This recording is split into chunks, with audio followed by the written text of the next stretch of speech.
Segundo bloque: estructura jurídica del Estado constitucional. Elementos esenciales del Estado. La doctrina dice que el Estado se compone de territorio, pueblo y poder. Los califica de esenciales. Esta palabra es clave, y si no hay uno de ellos, ya no hay Estado. Dos son elementos materiales, territorio y pueblo, y uno espiritual, el poder. Tema 5. El territorio. Dice: puede existir una comunidad, pero sin territorio no hay Estado. El territorio es su lugar geográfico, como los judíos antes de la Segunda Guerra Mundial. Jurídicamente, para intentar explicar la relación del territorio con el Estado, hay tres teorías. Una que entiende el territorio como objeto del Estado. Dice: aquel espacio físico en el que el Estado ejerce su poder. Se considera insuficiente. La primera crítica viene por el hecho de decir que es el elemento donde el Estado proyecta su poder, como en las colonias. Porque el hecho de que un Estado ejerce su poder en un territorio no quiere decir que éste forme parte del Estado. 2. Otra que lo entiende como sujeto del Estado. Esta teoría subjetiva parte de la comprensión geoantropológica de la historia o antropomórfica, que dice que el hombre es una unidad de cuerpo y alma. Así, el territorio sería el cuerpo del Estado, donde las fuerzas espirituales del Estado adquieren corporeidad. Kelsen va a impugnar esta teoría y la anterior, alegando que para explicarlo es necesario emplear términos jurídicos. En esencia consiste en que así como el ser humano tendría un cuerpo y un alma, el Estado necesita un territorio, que es el sujeto en el que se asienta el Estado. La crítica de Kelsen es que no tiene una base jurídica. 3.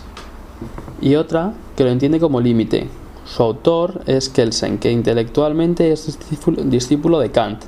Intenta vaciar de cualquier contenido subjetivo y conseguir una racionalización pura en el derecho, como Kant lo intenta en la filosofía. El territorio de un Estado es el ámbito espacial de validez de las normas jurídicas de un Estado. Esto nos va a conectar con el problema de las fronteras. El problema de las fronteras, dice: el derecho penal es el derecho territorial por antonomasia, ius soli. Las fronteras pueden ser naturales o artificiales. Dice: las artificiales son las creadas por el hombre por su propia voluntad mediante pactos políticos, como tratados, contratos, etc. Son las más abundantes. Las naturales vienen marcadas por accidentes geográficos, mientras que las artificiales son las fijadas por el hombre. Son resultado de la política y de la historia. No obstante, el derecho ha fijado que cuando nos encontramos ante un accidente natural y no hay pacto oficial fijado, decimos que si estamos en una montaña, la frontera estará en la línea divisoria de las aguas. En los ríos, dice: si el río no es navegable, la línea irá por el centro. Dice: si el río es navegable, irá por la mitad de la zona navegable. En el mar existe el concepto de mar territorial, que equivale al territorio del Estado. Inicialmente eran 3 millas náuticas, pero finalmente se ha fijado en 12. Además hay una zona ampliada de 12 millas, pero que ya no es mar territorial. Luego existe la CEE, Zona Económica Exclusiva, 200 millas náuticas. La situación puede variar si se está en una nave o buque según sea civil o militar. Si es civil, se aplicará el derecho del pabellón que enarbola. Si es militar, siempre es territorio del Estado del pabellón que enarbola. Todo lo que es el cielo y también todo lo que es el subsuelo es territorio del Estado. El análisis político del territorio. 1. El territorio condiciona el carácter político de sus habitantes. 2. Lo entiende como una doctrina política. 3. Puede condicionar la organización política del Estado. Dice: Ratzer, sueco, idea una nueva disciplina para la ciencia, la geopolítica, que considera que la morfología, es decir, el clima, etc., de un país, son factores que configuran el carácter político de sus ciudadanos. Esto no es novedoso, porque ya Heródoto en los 3 persas considera el clima como influyente en el carácter. Más tarde, Juan Bodino y Montesquieu dicen que la libertad viene de los países del norte y no del sur, ya que en el sur se acepta más el autoritarismo. 1. La teoría considera que el territorio caracteriza sustancialmente la actitud política de sus habitantes. En el diálogo de los 3 persas, en Heródoto hacía referencia a que el territorio no es ajeno al carácter político de sus habitantes. Desde un punto de vista moderno, lo tomará Juan Bodino en su libro Los 6 libros de la República y posteriormente Montesquieu en su obra El espíritu de las leyes, donde van a incluir esta idea política. De forma contemporánea va a ser Ratzer quien va a crear una nueva rama de la ciencia que se conoce como geopolítica, geografía antropolítica. Montesquieu va a decir que el territorio, el clima, junto a la naturaleza condicionan a la actitud política y va a dividir entre pueblos del norte, germanos para arriba, cuyas condiciones de vida son duras, nieves, frío, etc., y por tanto su carácter va a ser duro y por ello van a ser los que traigan la libertad.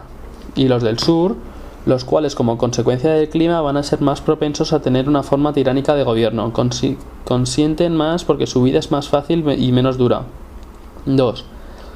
Tiene una relación con la teoría racista, la doctrina del espacio vital de la política nacional socialista, que dice que como soy una raza superior, mis necesidades como nación son mayores que las de los otros, y esto lleva a ocupaciones y conflictos de otras regiones circunstantes. 3. El territorio puede influir en la organización política del Estado. La dimensión del Estado condiciona cómo se organiza. La teoría que considera el territorio como elemento que condiciona la estructura del Estado. No es lo mismo un Estado como Portugal, con la dimensión que tiene, que tendrá una estructura, y esta será muy diferente a la estructura de Rusia, por ejemplo, que tiene una dimensión continental. Va a influir el clima, la dimensión, la población, si está unido o si está dividido en numerosos archipiélagos, por ejemplo. Tipos de estados. Estado unitario. Un solo legislador nacional, como Francia. El Estado tiene dependencia en todo el territorio para facilitar al gobierno, pero no tiene capacidad legislativa, solo tiene competencias administrativas, lo llamado como desconcentración. Estado compuesto. Junto con un legislador nacional, hay legisladores para todas y cada una de las partes que lo integran. La forma más acabada será el Estado central.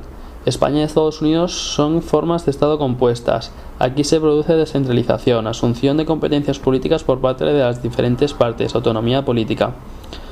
Surge así la cuestión del federalismo. Un Estado federal surge porque Estados independientes se unen de manera evolutiva o porque un Estado unitario se desgaja. La forma más antigua de unión de estos estados es la unión personal de estados, en la que el único vínculo de unión es la figura del monarca, por ejemplo los reyes católicos con Castilla y Aragón. El desplazamiento administrativo y legislativo. El problema del Estado compuesto es que entra al juego el principio de competencias. El Estado federal se establece de forma contemporánea en Estados Unidos, pero han aparecido Estados Unidos de esta forma anteriormente. Con el paso del tiempo se pretende fortalecer la unión personal, la unión real. Hay ciertas normas comunes a los diferentes reinos y estados sobre las que tiene poder un solo rey. También surgirán intentos de confederación, por ejemplo en Suiza. Los estados que forman parte mantienen su total independencia. No hay constitución porque no hay un pueblo de la confederación y tampoco hay parlamento. Lo que existe es la dieta, reunión de embajadores una vez al año para fijar gastos comunes, acordar ciertas políticas comunes, pero como siguen manteniendo su soberanía plena no actúan como uno, actúan como una confederación de estados independientes. En Estados Unidos se dan cuenta de que siendo cada uno independientes, como una confederación no tenían fuerza, era un caos y eran débiles, por lo que deciden unirse en 1776 y su constitución es de 1787, la más antigua que sigue vigente, como ya surge un sujeto de pueblo americano. Así aparece el federalismo. Los estados no son independientes ni soberanos. Se da paso a un parlamento, el Congreso, y aparece un nuevo pueblo. La Unión Europea no es una federación. Una federación puede surgir por la pérdida de soberanía de distintos estados que deciden unirse voluntariamente como Estados Unidos o porque un estado unitario se descentralice como sería el caso de España, lo que no llega a ser un estado federal exactamente, pero bueno. Se han dado algunas razones para defender las ventajas de la federación ante el estado centralista. 1. Argumento liberal. Viene a decir que si para garantizar la libertad lo primero que hay que hacer es separar los poderes, y no solo basta con eso, sino que conviene que en partes menores se reduzca el modelo, es decir, que se dé en territorios más pequeños. El Estado federal mejora la calidad de libertad de los habitantes porque aproxima al legislador a los habitantes. 2. Argumento democrático. Viene a decir que el poder pertenece al pueblo. Se votan más de cerca las leyes que se van a aplicar. 3. Argumento de la eficacia. Conviene que el poder esté más cerca. El primer argumento es descartable porque la libertad se compadece mal con el poder. Cuanto más poder, menos libertad. Uno es más libre cuanto menos órdenes recibe. La clave del Estado compuesto se va a centrar en la cuestión de la soberanía. Quien tiene la soberanía en un Estado federal, porque en uno unitario no hay duda de quién es legislador. Hay tres posturas en cuanto al Estado federal y Estados federales. ¿Qué pasa con la soberanía de un Estado federal? Hay tres posturas. La primera dice la tiene el Estado federal. La segunda dice siguen en los Estados federales, cesión al Estado federal. La tercera dice que esté en los dos. Kelsen dice no es un problema de ubicación sino de relación. No puede decirse que la soberanía esté solo en la primera, porque los Estados federales habrán perdido todo su origen, que tenían su propia constitución. La segunda significaría que estamos ante una confederación. Kelsen dice que la situación es absurda y no conduce a nada. La relación entre el Estado federal y Estados federados es donde aparece la soberanía, y que la única solución se explica desde la práctica. Al haber un Estado federal y unos Estados federales se van a crear dos fuerzas centrífugas, donde los Estados federados son una fuerza de atracción, y fuerzas centrípetas. El Estado federal o central es una fuerza de escape.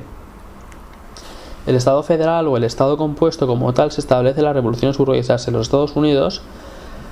Sin embargo, han existido antes. La forma más antigua conocida es la unión personal de Estado, en la que el único vínculo es el monarca. Con el paso del tiempo, esta unión personal pasa a convertirse en una unión real de Estados, en la que hay ciertas cuestiones comunes o los diferentes reinos o estados sobre los que tienen poder el soberano.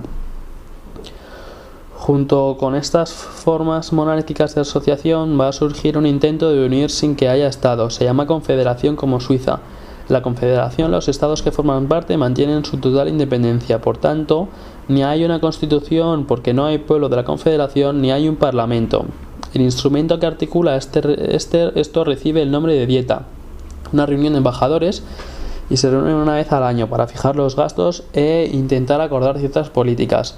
No se puede obligar a permanecer en ella porque sigue manteniendo su autonomía. En 1776, cuando los estadounidenses se levantan y se dan cuenta de que la confederación no funciona, sino que deben ser una federación, deciden que en 1779 surge la Constitución, y así surge un pueblo.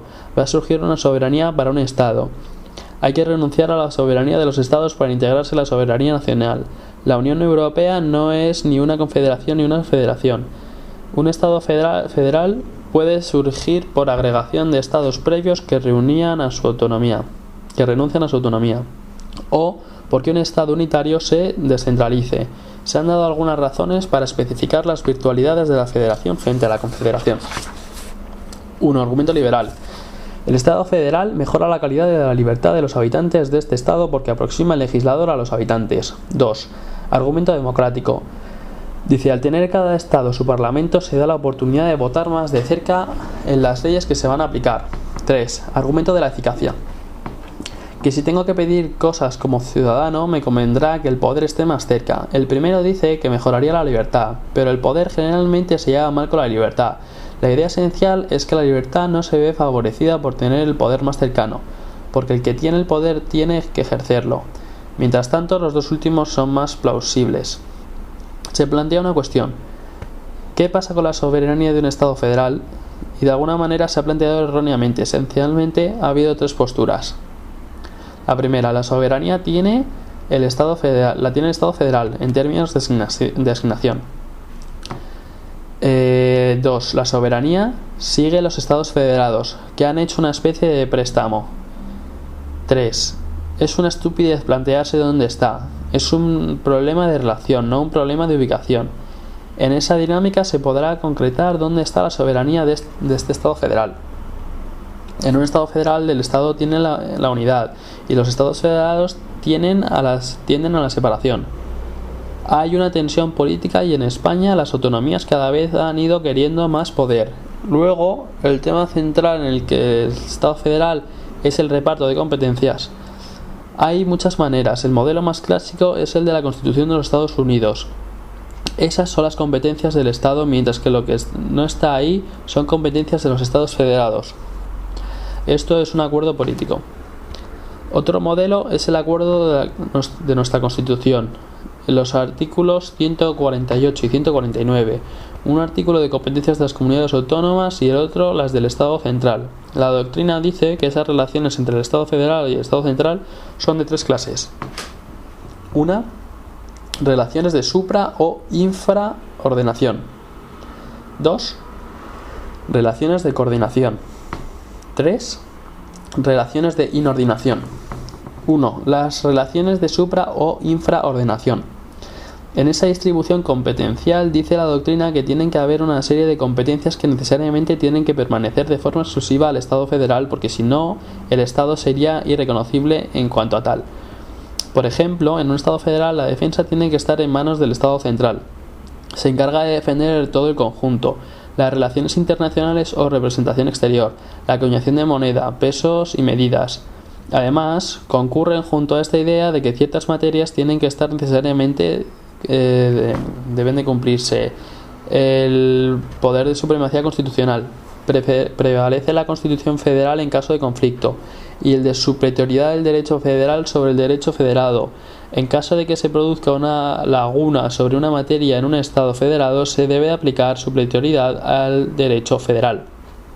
Nota de pie de página, dice: en España el Constitucional dijo que la supletoriedad solo era posible cuando la materia no fuera materia exclusiva de la comunidad autónoma.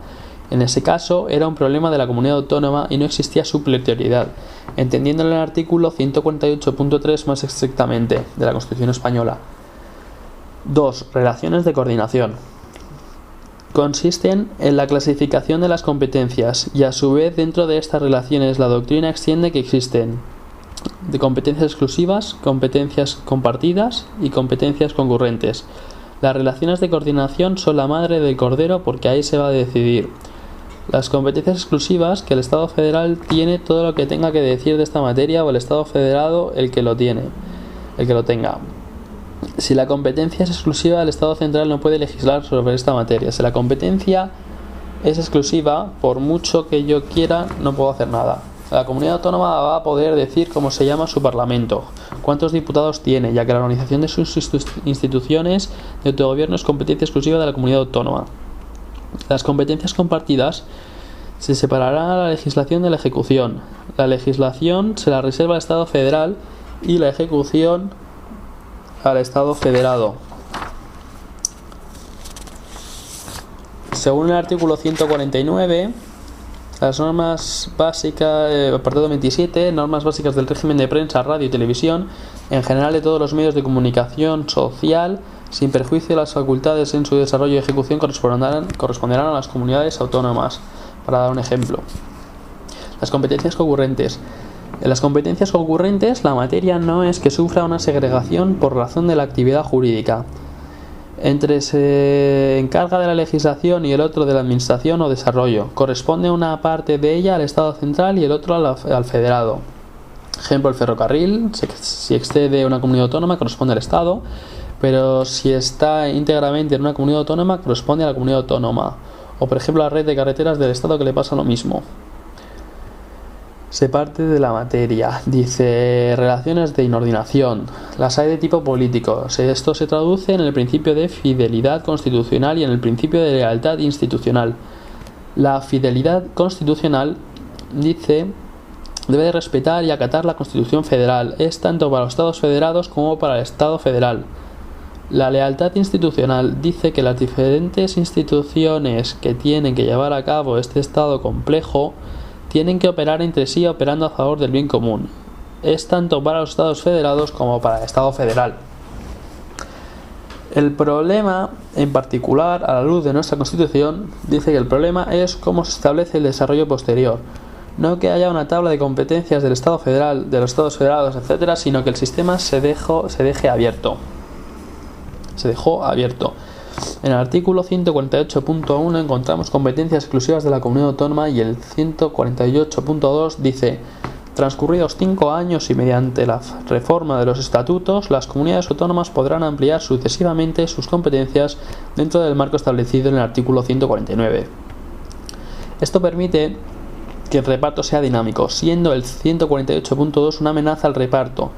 Eso no es lo peor. El gran triunfo del nacionalismo fue el artículo 150, porque ahí sí dice que mediante la ley orgánica competencias que son del Estado se pueden transferir a las comunidades autónomas. De acuerdo al artículo 81.1, el Estatuto de Autonomía es una ley orgánica. Son leyes orgánicas las relativas al desarrollo de los derechos fundamentales y de las libertades públicas, las que apruebe los estatutos de autonomía y el régimen electoral general y las demás previstas en la Constitución. Y según el artículo 81.2, para aprobar una ley orgánica necesitamos la aprobación, modificación o derogación de las leyes orgánicas y existirá mayoría absoluta del Congreso en una votación final sobre el conjunto del proyecto.